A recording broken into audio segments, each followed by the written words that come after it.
সবাই শোনায় বাজারের মাঝখানে একজন অমুসলিম গরু জবাই করতেছে, বলতেছে বিসমিল্লাহ আল্লাহু আকবার, বাজারে সবাই শুনলো, তাহলে কি জায়েজ হবে? কেন জায়েজ হবে না? সে তো আল্লাহর নামে জবাই করছে। আমি 1 ঘন্টা কোরআন তেলাওয়াত করলাম, আমাকে আপনি 1000 টাকা দিলেন, এটা না জায়েজ। আমি কোরআন তেলাওয়াত করে আপনারা দিতে পারবো না, আপনি কোরআন তেলাওয়াত করে আমাকে দিতে পারবেন না। এটা আর্থিক ইবাদত না, এটা শারীরিক ইবাদত। কবরের চতুর্পাশে মোমবাতি আগরবাতি জ্বালাই রাখা এবং কবরস্থানকে আলোকসজ্জা করা। কবরস্থানে যখন আমরা মাটি দিতে যাই, যখন কোনো মানুষ মাইয়াত দাপন করতে যায়, তো সবাই একজন আরেকজনকে বলে যে ভাই শোনেন, সবাই এখন মাটি দিবেন, 3টা নিবেন মাটি। একটা নেওয়ার সময় বলবেন মিনহা খালাকনাকুম, আরেকটা সময় বলবেন ওয়াফিহা নুঈদুকুম, আরেকটা সময় বলবেন ওয়া মিনহা নুখরিজুকুম তারাতান উখরা। এভাবে 3টা নিয়ে দিয়ে দিবেন। এটা বেদাত। এটা কি বেদাত? এটা একটা বহুল প্রচলিত সমাজের একবার কমন, এটা অল বাংলাদেশে আছে, মনে হয় কোনো অঞ্চল বাদ নাই যে অঞ্চলে নাই। হ্যাঁ, সবাই বলে যে এই ভাই সবাই দোয়া পড়েন মিনহা খালাকনাকুম ওয়া ফিহা নুঈদুকুম ওয়া মিনহা নুখরিজুকুম তারাতান উখরা, এবং 3টার সময় 3বার এইভাবে বলেন, 3টা নেন। প্রথম কথা হলো রাসূলুল্লাহ সাল্লাল্লাহু আলাইহি ওয়াসাল্লাম, সাহাবায়ে কেরাম, তাবেঈন, তাবেঈন, তারা কেউ কবরে মাটি দেওয়ার সময় এইভাবে 3বার এই আয়াতে কারিমাটাকে ভাগ করে 3টা দেওয়ার সময় 3বার পড়েছেন মর্মে কোনো সহিহ বিশুদ্ধ দলিল নাই। একটা দলিল পাওয়া যায়, সেই দলিলের ভিতরে এইভাবে 3টা নেওয়ার সময় 3বার এই কথাটা নাই, মানে একটা মিনহা খালাকনাকুম, একটা ওয়াফিহা, এইভাবে নাই। একটা দলিল আছে মুসনাদে আহমদে, সেখানে আছে উম্মে কুলসুম রাদিয়াল্লাহু তাআলা আনহা, নবী সাল্লাল্লাহু আলাইহি ওয়াসাল্লামের মেয়েকে যখন দাফন করা হচ্ছিল, তখন রাসূলুল্লাহ সাল্লাল্লাহু আলাইহি ওয়াসাল্লাম বলছেন মিনহা খালাকনাকুম ওয়া ফিহা নুঈদুকুম ওয়া মিনহা নুখরিজুকুম তারাতান উখরা। এই হাদিসটির ব্যাপারে মুহাদ্দিসিনে কেরাম বলেন এটা ফাহুয়া হাদিসুন দাঈফুন জিদ্দান, এই হাদিসটি অত্যন্ত দুর্বল, এত দুর্বল যেটা দলিল হওয়ার যোগ্য না। মানে দঈফও না, দঈফের চেয়েও আরো অত্যাধিক দুর্বল, দাঈফ জিদ্দান, অত্যাধিক দুর্বল। শাইখ আলবানী রাহিমাহুল্লাহ আহকামুল জানায়েজ এই কিতাবে উল্লেখ করেছেন যে ফালা আসলালাহু, এই হাদিসের কোনো ভিত্তি নেই। ফালা আসলালাহু, এই হাদিসের কোনো আসল নাই, ভিত্তি নেই, মানে এই হাদিসের উপরে আমল করা যাবে না। শাইখ উসাইমিন রাহিমাহুল্লাহ বলেন ফালাইসা ফীহি হাদিসুন আন রাসূলিল্লাহি সাল্লাল্লাহু আলাইহি ওয়াসাল্লাম ইয়াতামাদু আলাইহি, যে রাসূলুল্লাহ সাল্লাল্লাহু আলাইহি ওয়াসাল্লামের এমন কোনো হাদিস নাই যে মিনহা খালাকনাকুম ওয়া ফিহা নুঈদুকুম পড়ার ব্যাপারে যেটার উপরে ইয়াতামাদু আলাইহি নির্ভর করা যায়, যেটার উপরে আমল করা যায়, এইরকম আমলযোগ্য কোনো হাদিস নাই। তো যেটা আমলযোগ্য না, যেটা দঈফ জিদ্দান হাদিস, এরকম হাদিসের উপরে আমল করাটা বেদাত, এজন্য এটা বেদাত। কবর দেওয়ার সময় মাটি দেওয়াটা সুন্নত। বিসমিল্লাহ বলে 1 মুঠ মাটি নিয়ে দিয়ে দিবে, সেখানে 3টা নেওয়া, একটা নেওয়ার সময় একবার দোয়া পড়া, এগুলো সুন্নত না। সুন্নত বিসমিল্লাহ বলে মাটি নিয়ে দিয়ে দেওয়া। বাড়ি থেকে যখন মাইয়াতকে নিয়ে বের হয়, জানাজার খাট নিয়ে যখন বের হয়, বের হওয়ার সময় কিছু চাল ডাল পেঁয়াজ রসুন আদা কিছু জিনিস নিয়ে বের হয়, খাটের সাথে বের হয়, এগুলো কবরস্থানে নিয়ে যায়, নিয়ে মাইয়াতকে দাফন করার পরে সেখানে গরিবদের মধ্যে বন্টন করা হয়। এটা আরেকটা বেদাত, সমাজে বহুল প্রচলিত বেদাত। মাইয়াতের জন্য 2টি বিষয়ে ইবাদত স্বীকৃত, 2টি বিষয়ে আমল স্বীকৃত কোরআন সুন্নাহ দ্বারা, একটা হলো সদাকা আর একটা হলো দোয়া। কিন্তু সদাকাটাকে যদি কোনো সময়ের সাথে, কোনো স্থানের সাথে, কোনো বিশেষ অবস্থার সাথে সম্পৃক্ত করা হয়, তখন এই সদাকাটা বেদাত হয়ে যায়। মানে যেটাকে রাসূলুল্লাহ সাল্লাল্লাহু আলাইহি ওয়াসাল্লাম নির্দিষ্ট করেন নাই, ওইটাকে নির্দিষ্ট করা সদাকার জন্য, এটা বেদাত। সদাকা ইবাদত, সদাকা ভালো জিনিস, সদাকা মাইয়াত পাবে। কিন্তু নবী সাল্লাল্লাহু আলাইহি ওয়াসাল্লাম কখনো বা সাহাবায়ে কেরাম কখনো এইভাবে মাইয়াতকে নিয়ে যাওয়ার সময় সাথে করে সদাকা নিয়ে যাওয়া, এরকম নিয়ে যান নাই, বা ওই সময় তাৎক্ষণিক সদাকা এইভাবে করেন নাই। কিন্তু কেউ দাফন করে ফেলছে, দাফন করার পরে মনে চাইতেছে ফকির মিসকিন আছে আশেপাশে, কিছু টাকা পয়সা সদাকা করলো, দিল, এটাতে কোনো অসুবিধা নেই। কিন্তু এইভাবে নির্দিষ্ট করে যে বাড়ি থেকে খাটের সাথে চাল ডাল জিনিসপত্র নিয়ে কবরস্থানে নিয়ে যাওয়া, সেখানে নিয়ে বন্টন করা, সেটা বেদাত। কেউ যদি 4 দিনের দিন নির্দিষ্ট করে সদাকা করে, 4 দিনের দিন যে মারা গেল, 4র্থ দিনের দিন একবারে কয়েক লক্ষ টাকা সদাকা করে দিল, এটাও বেদাত, গুনাহের কাজ।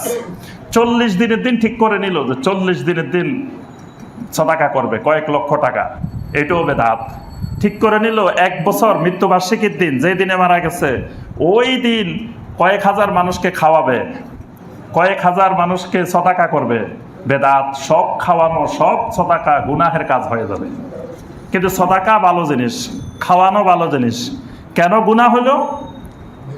দিনকে নির্দিষ্ট করার কারণে। যেটা রাসূলুল্লাহ সাল্লাল্লাহু আলাইহি ওয়াসাল্লাম নির্দিষ্ট করেন নাই, এইরকম দিন, ক্ষণ, সময়, অবস্থা নির্দিষ্ট করলে তখন সেটা সওয়াব না হয়ে গুনাহ হয়ে যায়, এটার নাম বেদাত। কিন্তু দিন, ক্ষণ, সময় নির্দিষ্ট করা ছাড়া মা বাবার জন্য, মাইয়াতের জন্য যে কোনো সময়, যে কোনো মুহূর্তে সদাকা করলে সেটা সওয়াবের কাজ, সেটা মাইয়াত পাবে। শাইখ বিন বাজ রাহিমাহুল্লাহ তিনি ফতোয়া দিয়েছেন যে ওয়াকাদ আজমা আহলুল ইলম আলা ইনতিফাইল মাইয়াত বিসসাদাকা ওয়াদ দুআ। সমস্ত আহলুল ইলমেরা এই ব্যাপারে একমত যে সদাকা এবং দোয়ার দ্বারা মাইয়াত উপকৃত হয়। সহিহ আল বুখারী এবং মুসলিমের হাদিস, এক মহিলা মারা গেলেন, তার ছেলে এসে নবী সাল্লাল্লাহু আলাইহি ওয়াসাল্লামকে বললেন, ইয়া রাসূলুল্লাহ আলাহা আজরুন ইন তাসাদদাকতু আনহা, আমি যদি আমার মায়ের পক্ষ থেকে কিছু সদাকা করি, আমার মা কি এটা সওয়াব পাবে? নবী সাল্লাল্লাহু আলাইহি ওয়াসাল্লাম বললেন, নাম, হ্যাঁ পাবে, তুমি সন্তান সদাকা করলে এটা সওয়াব পাবে। তাহলে সন্তান যে কোনো সময় সদাকা করলে সেই সদাকা মা বাবা, মাইয়াত উপকৃত হবে। কিন্তু লা তুশরাউ সদাকা আনিল মাইয়াতি হিনাল মাউত, মৃত্যুর সময় নির্দিষ্ট করে যে খাটের সাথে, জানাজার সাথে, বা এখন মারা গেছে এখনই এই সদাকাকে নির্দিষ্ট করলে এটা শরীয়তে বৈধ না। কারণ লিআন্না যালিকা লাম ইয়ারিদ ফি শারঈ ফি হাযিহিল হালাতিল খাসসা, কারণ এই বিশেষ হালতে, এই অবস্থায় সদাকা করার কোনো দলিল প্রমাণ নবী সাল্লাল্লাহু আলাইহি ওয়াসাল্লাম থেকে কোনো দলিল প্রমাণ পাওয়া যায় না। নবী সাল্লাল্লাহু আলাইহি ওয়াসাল্লামের স্ত্রীরা মারা গেছেন, তারপরে নবী সাল্লাল্লাহু আলাইহি ওয়াসাল্লামের মেয়েরা মারা গেছেন, ছেলেরা মারা গেছেন নবী সাল্লাল্লাহু আলাইহি ওয়াসাল্লামের জীবদ্দশায়। তো নবী সাল্লাল্লাহু আলাইহি ওয়াসাল্লাম এরকম খাটের সাথে সদাকা নিয়ে রওনা দেন নাই। তিনি আরো লিখেছেন ফতোয়ার মধ্যে যে ওয়াল ইবাদাত তাওকিফিয়্যা, ইবাদতের নীতিমালা হলো তাওকিফিয়্যা। মনে রাখতে হবে, ইবাদত ছোট বড় যে কোনো ধরনের ইবাদত, সেটা নফল হোক, মুস্তাহাব হোক, মুস্তাহাসান হোক, ফরজ হোক, ওয়াজিব হোক, যেই লেভেলের ইবাদত হোক না কেন, অবশ্যই ইবাদতটা দলিল নির্ভর হতে হবে। দলিলবিহীন কোনো ইবাদত করা যাবে না। তো দলিলবিহীন ইবাদত যখনই করা হবে তখনই এটা বেদাতে রূপান্তর হবে। তো এই জন্যই তিনি বলছেন যে এইভাবে করলে এটা শরীয়তের দৃষ্টিতে বেদাত হবে।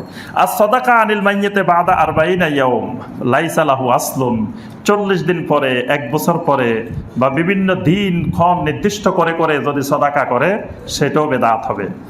এমনকি তিনি লিখেছেন যে ইলতিজামুল ইজতিমা আলা হাইয়াতিন মুআয়্যানাতিন ফি ওয়াক্তিন মুআয়্যানিন বাদা দাফন লিতানাবুলিত তুআম, একদিন নির্দিষ্ট করে অনেক মানুষকে দাওয়াত দিয়ে একসাথে খাওয়ানোর জন্য ইজতিমা করলো, একত্রিত করলো, ফাহুয়া দাখিলুন ফি উমুমি হাদ্দিল বেদা, এটাও বেদাতে রূপান্তরিত হবে। কারণ মানুষকে খাওয়ানো ভালো কাজ, মানুষকে খাওয়ানো সওয়াবের কাজ, মানুষকে খাওয়ানো সদাকা, কিন্তু মানুষকে খাওয়ানোর জন্য একটা বিশেষ অনুষ্ঠান, বিশেষ দিবস, বিশেষ সময় নির্ধারণ করলে তখন এটা বেদাতে রূপান্তর হয়। কিন্তু বিশেষ সময় নির্দিষ্টকরণ ছাড়া, মানে আজকে মৃত্যুবার্ষিকীও না, 7 দিনও না, 40 দিনও না, বা বিশেষ কোনো অনুষ্ঠান আকারেও না, মাইয়াতকে কেন্দ্র করে অনুষ্ঠান না, এমনি আজকে শুক্রবার দিন আমি 20-25 জন মিসকিন খাওয়াই দিলাম, আজকে আমি বাসায় আছি 10-15 জন ভাইকে দাওয়াত দিয়ে খাওয়াইলাম, বা যে কোনো সময় যে কোনো অবস্থায় যেদিন আমার জন্য সুবিধা, যেদিন আমি খাওয়াইতে পারি, এই খাওয়ানোটাই একটা সওয়াবের কাজ। যে কাউকে খাওয়াইলে সওয়াব, সেটা মুসলিম অমুসলিমও যদি দরিদ্র হয়, অভাবে আছে, ওই অভাবী অমুসলিমটাকে খাওয়াইলে এটাও সওয়াবের কাজ। খাওয়ানোটাই ইবাদত, কিন্তু খাওয়ানোটাকে আবার অনুষ্ঠান আকারে করে নিলে তখন এটার সওয়াবের কাজ থাকে না, তখন এটা হয়ে যায় বেদাত। বেদাতটা খুব সূক্ষ্ম বিষয়, অনেকে বুঝে না, অনেকে মনে করে আরে খাওয়ানোটারই বলতেছে বেদাত। খাওয়ানোটা বেদাত না, সদাকাটা বেদাত না, কিন্তু খাওয়ানোটাকে, বেদাতটাকে যখন আপনি বিশেষ দিনের সাথে, বিশেষ অবস্থার সাথে, বিশেষ সময়ের সাথে, তারপরে অনুষ্ঠানে রূপান্তর করে যখন আপনি করতেছেন মাইয়্যতকে কেন্দ্র করে, তখন এটা বেদাতে পরিণত হয়। কিন্তু খাওয়ানোটা বেদাত না। অথবা মানুষকে সদাকা করা, গরিবকে সাহায্য সহযোগিতা করা, মসজিদে দেওয়া, মাদ্রাসায় দেওয়া, এগুলো বেদাত না। কিন্তু এগুলাকে যখন ওই স্থান, সময়, কাল যখন নির্দিষ্ট করা হবে, তখন এটা বেদাত হবে। মাইয়িতের কবরের নিকটে দাঁড়িয়ে দাঁড়িয়ে কোরআনে কারীম তেলাওয়াত করা, যেটা আমাদের সবাই করি মোটামুটি। কবরস্থানে গিয়ে সবাই বলে যে, জিজ্ঞাসা করে, হুজুর কেমনে কবর জিয়ারত করবো? কয় কবরস্থানে যাই 3 বার সূরা ফাতিহা পড়বেন, 10 বার সূরা ইখলাস পড়বেন, সূরা ইয়াসিন পড়বেন, ওই সূরা পড়বেন, মানে কোরআনে কারীমের বিভিন্ন সূরা শিখাই দেওয়া হয়। রাসূলুল্লাহ সাল্লাল্লাহু আলাইহি ওয়াসাল্লাম জীবনে অসংখ্যবার কবর জিয়ারত করেছেন, সাহাবায়ে কেরাম অসংখ্যবার কবর জিয়ারত করেছেন, কিন্তু তারা কখনো কবরের সামনে গিয়ে, কবরস্থানে গিয়ে কোরআনে কারীম তেলাওয়াত করেন নাই। কারণ আছে, কারণ হলো কবরস্থান কোরআন তেলাওয়াতের জায়গা না। কবরস্থান কোরআনে কারীম তেলাওয়াতের জায়গা নয়। কোরআনে কারীম তেলাওয়াতের জায়গা মসজিদ এবং ঘর। নিজের বাড়ি ঘরে কোরআনে কারীম তেলাওয়াত করতে হয়। কোরআনে কারীম কবরস্থানে গিয়ে তেলাওয়াত করার জায়গা নয়। সাহাবায়ে কেরাম বা নবী সাল্লাল্লাহু আলাইহি ওয়াসাল্লাম কখনো জীবনে কবরস্থানে গিয়ে কোরআন তেলাওয়াত করেন নাই, বরং নবী সাল্লাল্লাহু আলাইহি ওয়াসাল্লাম কবরস্থানে কোরআন তেলাওয়াত করতে নিষেধ করেছেন। আমরা ওই হাদিসটা বলবো। ওয়া আম্মাল কিরাআ বিল উজরা ফালা তাজুজু, শাইখ বিন বাজ রাহিমাহুল্লাহ এবং লাজনা দাইমার ফতোয়া যে কোরআনে কারীম তেলাওয়াত করে উজরত নেওয়া জায়েজ নাই। প্রথম ফতোয়া যে কোরআনে কারীম তেলাওয়াত করে উজরত নেওয়া শরীয়তে জায়েজ নাই, সবার ঐক্যমতে জায়েজ নাই। মানে আমি 1 ঘন্টা কোরআন তেলাওয়াত করলাম, আমাকে আপনি 1000 টাকা দিলেন, এটা না জায়েজ, এটা জায়েজ নাই। কোরআনে কারীম তেলাওয়াতের কোনো বিনিময়, কোনো পারিশ্রমিক, কোনো উজরত নেওয়া যাবে না। কারণ কোরআনে কারীম এটা হলো নর্মাল একটা প্রত্যেকের ইবাদত, প্রত্যেকের জন্য ইবাদত। নামাজ যেমন আমার আপনার জন্য একটা ইবাদত, একজনে আমার পক্ষ থেকে নামাজ পড়ে দিল, তাকে টাকা দেওয়া যেমন জায়েজ নাই, একজনে আমার জন্য কোরআন তেলাওয়াত করে দিল, তাকে টাকা দেওয়াও জায়েজ নেই। কোরআন তেলাওয়াত এটা শারীরিক ইবাদত, এটা প্রত্যেকেরটা প্রত্যেকে করবে, একজনেরটা আরেকজনে করা যায় না। আমি কোরআন তেলাওয়াত করে আপনারা দিতে পারবো না, আপনি কোরআন তেলাওয়াত করে আমাকে দিতে পারবেন না। এটা আর্থিক ইবাদত না, এটা শারীরিক ইবাদত, এটা জবান দিয়ে, শরীর দিয়ে করতে হয়। তো এই জন্য কোরআনে কারীম তেলাওয়াতের উজরত জায়েজ নেই, সাওয়াআন কানাত লিহাইয়িন আও মাইয়িতিন, সেটা জীবিতের জন্য হোক বা মাইয়িতের জন্য হোক। কারণ লিআন্না যালিকা লাম ইয়ারিদ ফি শারিয়াল মুতাহহার, কারণ শরীয়তে এই জাতীয় কোনো বিধান নাই। আচ্ছা, শাইখুল ইসলাম ইবনে তাইমিয়া রাহমাহুল্লাহ বলেন যে কোরআন তেলাওয়াত করে উজরত নেওয়া যে হারাম, এই ব্যাপারে পৃথিবীর কোনো আহলুল ইলমের দ্বিমত নাই। শাইখুল ইসলাম ইমাম ইবনে তাইমিয়া রাহমাহুল্লাহ বলছেন, কোরআনে কারীম তেলাওয়াত করে কোরআন তেলাওয়াতের বিনিময় নেওয়া যে হারাম, এই ব্যাপারে পৃথিবীর কোনো আলেম দ্বিমত করছেন এটা আমার জানা নেই। ওয়া হাকাযাল কিরাআতু লিল মাউতা ওয়া গায়রিহিম ওয়ালাউ বিদুনি উজরা। আচ্ছা, বলছে যে উজরত সহকারে করলে তো এটা হারাম, এটা যিনি তেলাওয়াত করছেন উনিও কোনো সওয়াব পাবে না, কারণ উনি সওয়াবের উদ্দেশ্যে নিজের জন্য তেলাওয়াত করে নাই, উনি আরেকজনের জন্য ভাড়া খাটছে। তাই যেটা হারাম কাজ করছে, এই জন্য উনি তেলাওয়াতের কোনো সওয়াব নিজেও পাবেন না, আর যার জন্য করছে উনিও পাবে না। কিন্তু এখন বিদুনে উজরা, একজন করলো ভাই টাকা পয়সা কিচ্ছু দরকার নাই, আমি আপনার আব্বার জন্য 1 খতম কোরআন পড়ে দিব, কোনো টাকা পয়সা দিয়েন না। শাইখুল ইসলাম ইবনে তাইমিয়া রাহমাহুল্লাহ বলেন, লাইসা লাহা আসলুন ফিশ শারঈ ইয়াতামাদু আলাইহি, এই ব্যাপারে শরীয়তের এমন কোনো দলিল নাই যেটার উপরে ভিত্তি করে বিনা পয়সায়ও কোরআন তেলাওয়াত করে দেওয়া যায়। মানে এটাও বেদাত, বিনা পয়সায় তেলাওয়াত করে দিলে এটাও বেদাত, এরকম শরীয়তের কোনো দলিল নাই। আচ্ছা, আল কিরাআতু ইনদাল কুবুরে বিদআহ, কবরের কাছে কোরআন তেলাওয়াত করা এটা আরেকটি বিদআহ। প্রথম কারণ হলো যে কবরস্থানে সলাত নাই, কবরস্থানে সলাত নাই, নিষিদ্ধ। নবী সাল্লাল্লাহু আলাইহি ওয়াসাল্লাম কবরের কাছে সলাত আদায় করতে কঠোরভাবে নিষেধ করছেন। আর সলাতের মধ্যে কোরআন তেলাওয়াত করা হয়। আর নবী সাল্লাল্লাহু আলাইহি ওয়াসাল্লাম, সাহাবায়ে কেরাম, তাবেঈন, খোলাফায়ে রাশেদিন তারা কখনো কবরস্থানে কোরআনে কারীম তেলাওয়াত করেন নাই। নবী সাল্লাল্লাহু আলাইহি ওয়াসাল্লামের হাদিস যেটা সহিহ আল বুখারীতেও আছে, মুসলিমেও আছে, ইজআলু মিন সলাতিকুম ফি বুয়ুতিকুম, তোমরা তোমাদের ঘরের জন্য কিছু সলাত নির্দিষ্ট করে রাখো, ওয়ালা তাত্তাখিজুহা কুবুরা, তোমাদের ঘরগুলাকে খবরদার কবর বানাইও না। তাহলে কবরে আর ঘরে পার্থক্য হলো কবরে সলাত হয় না আর ঘরের মধ্যে সলাত হয়। কবরস্থানে সলাত নিষিদ্ধ। আর সলাতের মধ্যে কোরআনে কারীম তেলাওয়াত করা হয়, কবরস্থানে কোরআনে কারীম তেলাওয়াত করা হয় না। আরো একটা হাদিস আছে এই ব্যাপারে, যে নবী সাল্লাল্লাহু আলাইহি ওয়াসাল্লাম বলছেন, সহিহ মুসলিমের 780 নম্বর হাদিস, নবী সাল্লাল্লাহু আলাইহি ওয়াসাল্লাম বলছেন, লা তাজআলু বুয়ুতাকুম মাকাবির, খবরদার তোমাদের ঘরগুলোকে কবরস্থান বানাইও না। ইন্না শাইতানা ইয়ানফিরু মিনাল বাইতে আল্লাযী তুকরাউ ফীহি সূরা আল বাকারা, যেই ঘরে সূরা আল বাকারা তেলাওয়াত করা হয় সেই ঘর থেকে শয়তান পালিয়ে যায়, শয়তান সেই ঘরে আর থাকে না। তাহলে দেখেন, প্রথম বলছেন ঘরকে কবরস্থান বানাইও না, তারপরে বলছেন যে ঘরে সূরা আল বাকারা তেলাওয়াত করা হয় সেই ঘর থেকে শয়তান পালিয়ে যায়। তাহলে বোঝা গেল ঘরে কবরস্থান বানাইও না, ঘরকে কবরস্থান না বানানোর পার্থক্য হলো কোরআন তেলাওয়াত। ঘরে কোরআন তেলাওয়াত হবে, কবরস্থানে কোরআন তেলাওয়াত হবে না। এটা দ্বারা এই হাদিসটা দ্বারা, সহিহ মুসলিমের 780 নম্বর হাদিস দ্বারা ইমাম মালিক রহমতুল্লাহ আলাইহি দলিল দিয়েছেন, ইমাম আবু হানিফা রহমতুল্লাহ আলাইহি দলিল দিয়েছেন, শাইখুল ইসলাম ইবনে তাইমিয়া রাহমাহুল্লাহ দলিল দিয়েছেন, ইমাম আহমদ বিন হাম্বল রহমতুল্লাহ আলাইহি দলিল দিয়েছেন, শাইখ বিন বাজ রাহমাহুল্লাহ, শাইখ উসাইমিন রাহমাহুল্লাহ সবাই দলিল দিয়েছেন এই হাদিস দিয়ে, যে এই হাদিসে আল্লাহ রাসূল সাল্লাল্লাহু আলাইহি ওয়াসাল্লাম স্পষ্ট করেছেন যে কবরস্থানে কোরআন তেলাওয়াত করা যাবে না, ঘরে কোরআন তেলাওয়াত করার জায়গা। এই জন্য নবী সাল্লাল্লাহু আলাইহি ওয়াসাল্লাম ঘর আর কবরস্থানকে আলাদা করছেন কোরআন তেলাওয়াত দিয়ে। আচ্ছা, এরপরে ইবাদত করতে হবে, ইবাদত তাওকিফিয়া। এই সূত্র আমরা আগেই বলছি, ইবাদত করতে হলে দলিল লাগবে। সেটা নবী সাল্লাল্লাহু আলাইহি ওয়াসাল্লাম করতে হবে অথবা খোলাফায়ে রাশেদিন করতে হবে। একক কোনো সাহাবী করলেও সেটা সুন্নত হবে না। ধরেন সাহাবায়ে কেরামের সংখ্যা তো লক্ষাধিক, লক্ষাধিক সাহাবীর মধ্য থেকে একজন সাহাবী আমলটা করছে, এটা শরীয়তের দলিল হবে না। নবী সাল্লাল্লাহু আলাইহি ওয়াসাল্লাম সুন্নত বলছেন, আলাইকুম বিসুন্নতি ওয়া সুন্নাতিল খুলাফায়ে রাশিদিন আল মাহদিয়্যিন, আমার সুন্নত এবং খোলাফায়ে রাশিদিনের সুন্নত। খোলাফায়ে রাশিদিনেরা যদি কোনো আমল করে যেটা নবী সাল্লাল্লাহু আলাইহি ওয়াসাল্লামের আমলের সাথে মিলতেছে না, বা নবী সাল্লাল্লাহু আলাইহি ওয়াসাল্লাম থেকে নির্দেশনা নাই, কিন্তু খোলাফায়ে রাশিদিন করছেন, তখন খোলাফায়ে রাশিদিনেরটা সুন্নত হবে। কিন্তু যদি একজন একক সাহাবী কোনো কিছু করে, একক সাহাবী যদি কোনো একটা আমল করে, তখন ওই একক সাহাবীর আমলটাও উম্মতের জন্য সুন্নত হবে না। তো এই জন্য এই কবরের নিকটে, কবরস্থানে গিয়ে দাঁড়িয়ে দাঁড়িয়ে কোরআন তেলাওয়াত করা বা বসে বসে কোরআন তেলাওয়াত করা, এটি আরেকটি বহুল প্রচলিত বিদআত।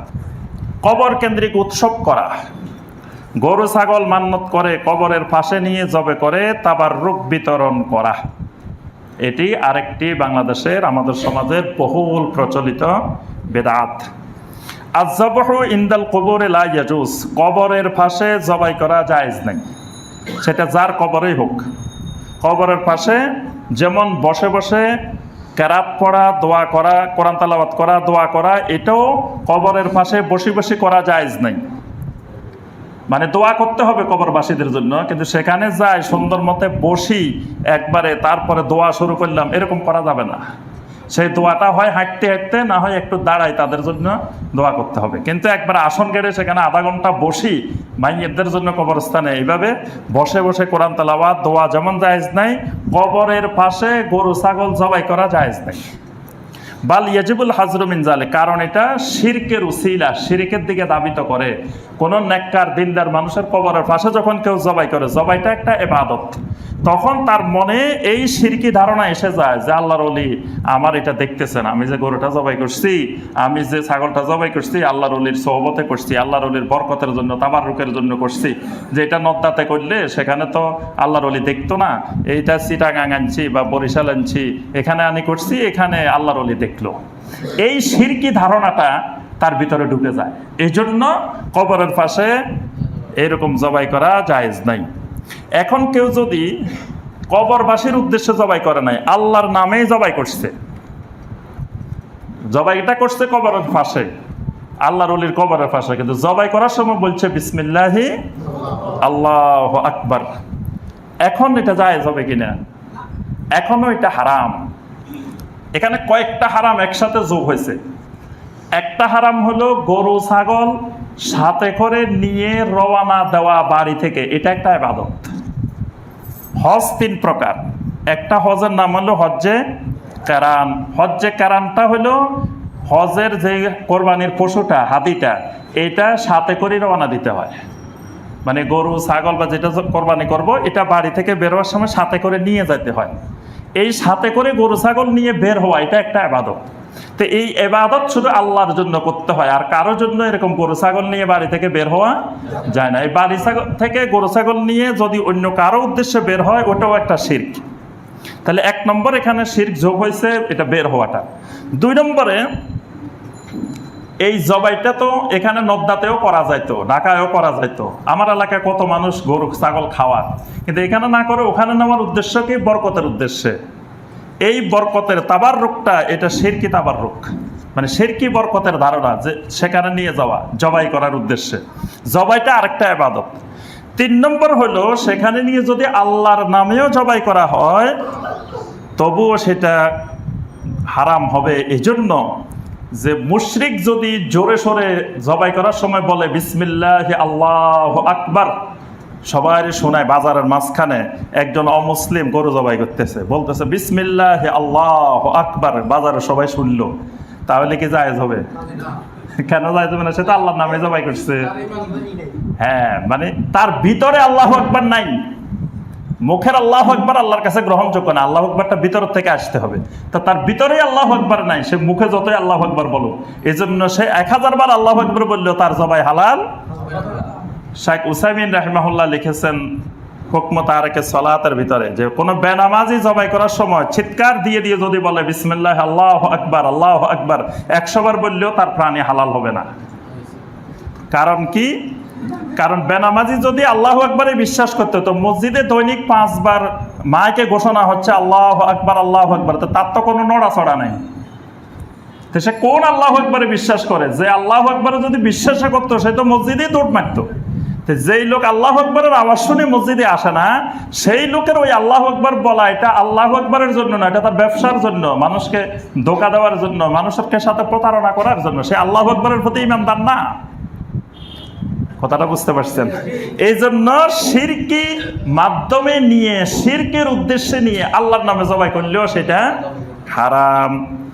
এই জন্য শাইখ বিন বাজ রাহিমাহুল্লাহ বলছেন, আম্মা ইজা আরাদা বিযাবে আযযাবহু লিল্লাহ, কেউ যদি কবরস্থানের পাশে নিয়ে আল্লাহর উদ্দেশ্যেই জবাই করে, কিন্তু তার মনে মনে ধারণা যে আন্না যাবাহা ইনদাল কুবুরে তাইয়্যিবুন, কবরের পাশে জবাই করাটা ভালো কাজ, যেহেতু আমি এখানে করছি কিন্তু আল্লাহর নামে করতেছি, তেমন আন্নাহু আরাদাহু লিল্লাহি হাযিহি বিদআ, এটা হবে বেদাত। বিভিন্ন বিশেষ বিশেষ রাতে কবরের চতুর্পাশে মোমবাতি আগরবাতি জ্বালাই রাখা এবং কবরস্থানকে আলোকসজ্জা করা। মোমবাতি জ্বালানো এটা হলো অগ্নি পূজারীদের কাজ। যে কোনো জায়গায় বিশেষ উদ্দেশ্যে, বিশেষ সময়ে বরকতের জন্য ভালো কাজ মনে করে মোমবাতি জ্বালায় রাখা, আগুন জ্বালায় রাখা। এই জন্য দেখবেন খ্রিস্টানেরা, ইহুদিরা, তারপরে হিন্দু, বৌদ্ধ, যত অমুসলিম আছে, সবার এবাদতের মধ্যে আগুন লাগে। আগুন ছাড়া তাদের এবাদত হয় না। বার্থডে পালন করে মোমবাতি জ্বালাইতে হয়, কারণ মোমবাতির সাথে আগুনের কানেকশন। যে কোনো পূজা পার্বণ, যে কোনো কিছু করা হবে, সেখানে আগুন লাগবে, কারণ তারা অগ্নি পূজারী, আগুনের অনুসারী। তো সুতরাং কোনো মুসলিম এইরকম বরকতের জন্য, সওয়াবের জন্য কবরস্থানে যদি বিশেষ কোনো রাতে আপনার আলোকসজ্জা করে রাখে, লাইট লাগায়, মোমবাতি জ্বালায়, বিশেষ করে সাজাইলো কবরস্থানকে, কবরস্থান সাজানোর জায়গা না। কবরস্থান সাধারণভাবে থাকবে এবং সেখানে আলোকসজ্জা করারও দরকার নেই, কারণ রাত্রিবেলা সেখানে মানুষ কবরস্থানে যায় কি করবে? দোয়া তো দিনেও করতে পারে। আর যদি দোয়া করার জন্য যেতে চায়, তাহলে কবরস্থানের এক পাশে একটা লাইট থাকতে পারে, যেখান থেকে দেখা যাবে যে এটা কবরস্থান বা এটা রাস্তা, এদিকে দোয়া করা যাবে এখানে, এইরকম জরুরি প্রয়োজনে কিছু একটা থাকতে পারে। কিন্তু বিশেষ দিনকে কেন্দ্র করে, বিশেষ সময়কে কেন্দ্র করে কোনো কবর, কোনো কবরস্থান এগুলোকে আলোকসজ্জা করা, আগরবাতি জ্বালানো, মোমবাতি জ্বালানো, বিভিন্নভাবে সজ্জায়িত করা, এটা শরীয়তের দৃষ্টিতে বেদাত। কারণ হলো যে লাইসা লাহু আসলুন ফিদ্দিন, কারণ নবী সাল্লাল্লাহু আলাইহি ওয়াসাল্লাম, সাহাবায়ে কেরাম, তাবেঈনে কেরাম, তাবেঈনে কেরাম, আইম্মায়ে কেরাম যুগে যুগে কখনো এরকম কবরস্থানকে সজ্জায়িত করেন নাই, বরং এটা কাফেরদের, মুশরিকদের তাশাবুহ, তাদের সাথে সাদৃশ্য, তারা এই কাজগুলো করে। তারা বিশেষ বিশেষ দিনে দেখবেন খ্রিস্টানেরা, ইহুদিরা তাদের কবরস্থানগুলোকে সাজিয়ে গুছিয়ে রাখে, আলোকসজ্জা করে রাখে, এগুলো মুশরিকদের কার্যক্রম।